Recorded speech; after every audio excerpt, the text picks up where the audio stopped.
All right, let me talk about this GBBR. This is my WE MSK ACR, whatever you want to call it, PTS Masada. I'm going to tell you what I did external, how it's been faring. I bought this, I think, in around 2021. Um, I'm going to give you all of the reasons why I hate this fucking gun so goddamn much. This was my first GBBR, and let me tell you, this thing, holy shit, does it suck. And it sucks for reasons that I won't like. It makes no sense. Like, for example, the internals of this are totally fine, which is contrary to what most people deal with WE. Um, with WE, typically the things that usually fail are the trigger or the internals of the gun. Luckily for me, I didn't really field it that much or shoot it that much. And the real reason I really hate this thing is actually the weight. The weight of this goddamn gun is so like unbearable. It's like, to demonstrate, I will compare it to other GBRs that I now own. This was my first GBR, so I thought getting into this that this would be like a nightmare to run around with things that are this heavy. Luckily, there are certain redeeming factors, like for example, the magazines. The magazines, I have two more of these. They are not badly designed and they don't weigh a lot, right? Compared to, I think, the M4 metal ones. I don't know how much they weigh, but when I compare it to my other GBRs, like for example, Western Arms Stanag mags weigh like 2 pounds, which is ridiculous. But these, I think, are around the 1 pound like range. They're very, very light. They don't have any cooldown issues. All right, so let's explain the externals before we go off. What have I done? So this gun went through many stages of, external stuff. The finish, this gun, I think, arrived on the field. I fielded this gun maybe like 20 times, but I never, like, all of this damage did not happen from the field. This happened while it was in storage and another gun was rubbing up against it. So this is very easily scratchable. The one thing I don't like about this is that this metal handguard is, it's a bit heavy. Like when I take it off, when I take this handguard off and I'm just holding the barrel and this top metal part, it is very maneuverable, very nice feeling like gun. But this handguard, I don't know why, it makes this gun so front heavy. Like, I don't even think AKs are this front heavy. This gun is unbearably front heavy, and it doesn't help that I got the longer barrel version. I feel like the CQB barrel, maybe it might cut down the weight. WE, I think they focused mainly on putting in thicker and heavier metal to compensate for the weak metal that they used to begin with. But going from the tip, I put a simple bird cage flash hider. The original one that came with this gun is very heavy, and it's again making it more front end heavy. And it was made out of steel, and I actually put it on a different GBBR. Then I put this pressure mount that goes to an Olight. This one. Let's see if I can put that on.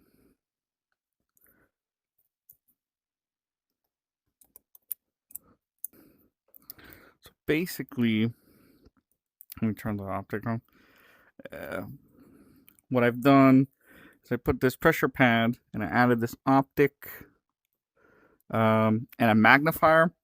This magnifier, when I got it, was a cheap one, and it kind of sucks. And realistically, whenever you're buying an optic, you should just get a magnifier that comes with it, because you can have some misalignment issues. But even then, the eye relief on this magnifier is pretty terrible. Hopefully the camera can pick it up, but it's not bad, but it's not as clear. Another thing that I had issues with is the safety. When it's on safe, and you pull the trigger, it goes, it moves, and then when you go to safe, right, it's a hair trigger. At this point, it will fire like very quickly. Yeah, like that. So at some point, that will wear down, and the gun will fire on safe. I'm 100% sure. The other thing that I did internally was actually I increased. I added a Poseidon recoil spring. So before this slide, like it would be very sluggish to return the battery, and it would just end up like being less efficient. But now it like moves much faster and easier. Now I do lose gas, but it's better than it not being like able to go back fast enough and like reducing the rate of fire. The controls on it are actually quite nice. I do like the bolt catch system. It's like the bad lever, but it was always like integrated into the gun. The gun is fully ambi, which I like, because some guns like they won't have the bolt release like for the SCAR. It's not on this side, so I kind of need a bad lever in order to be for it to be fully ambi, or an M4. So this is fully ambi. The charging handle is removable and can be either positioned up or down. Typically, I keep it on this side. It's non-reciprocating like the SCAR H. That one moves back and forward, but this one, it doesn't move. So you can like put your hand against it and won't do anything. My only thing is when I'm reloading, typically if I need to rack the charging handle, which I don't because you can just use the this thing, the release, I can like do it like an AK style, and usually I like using AKs, so I'm just used to it being on this side. Other than that, the stock is good. It hasn't broken. I've added a grip, like rubber grip, that I got on some like Chinese website, because you can't change out the grip module, so you're stuck with this polymer plastic. The ACR stock is, I think, better looking than the UGG boot that you get the SCAR. It's held up pretty well.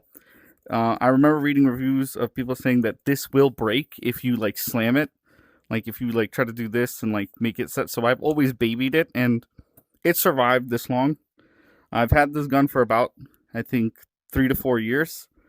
Yeah, but just the weight of this gun makes it very annoying to deal with.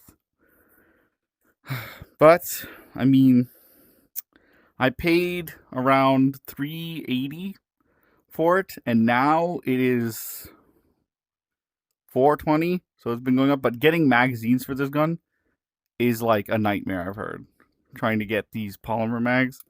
But yeah, this is my SCAR review in 2025. I've done nothing really internally, like hop up or anything.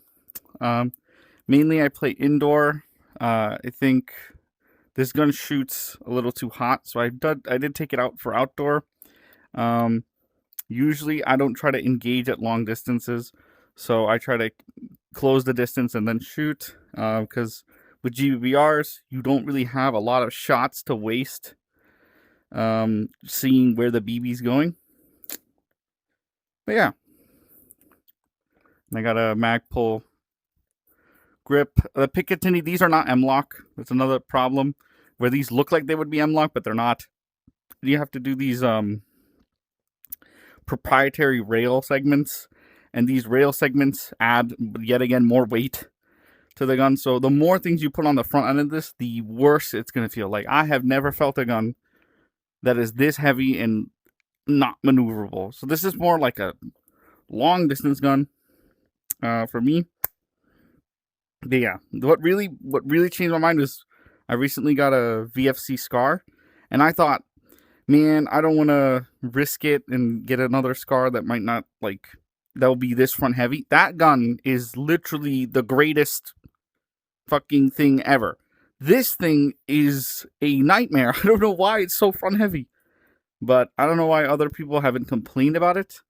But comparing it to other GBBRs, this thing is way too front heavy, to the point where it's just like, it is uncomfortable to hold this thing for more than like 3 minutes.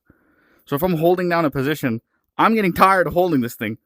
But with like the M4 and the VFC Scar, and the M4 is all metal, I have no issues with that, and that's crazy. So that is my short review of the WE MSK.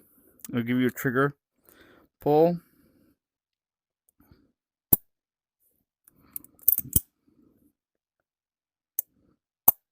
Trigger's not bad on this.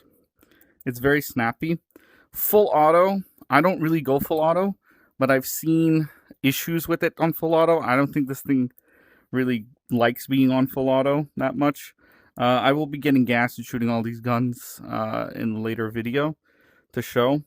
I might throw in a comparison of the sluggish bolt before I put the recoil spring in, so you guys can see that.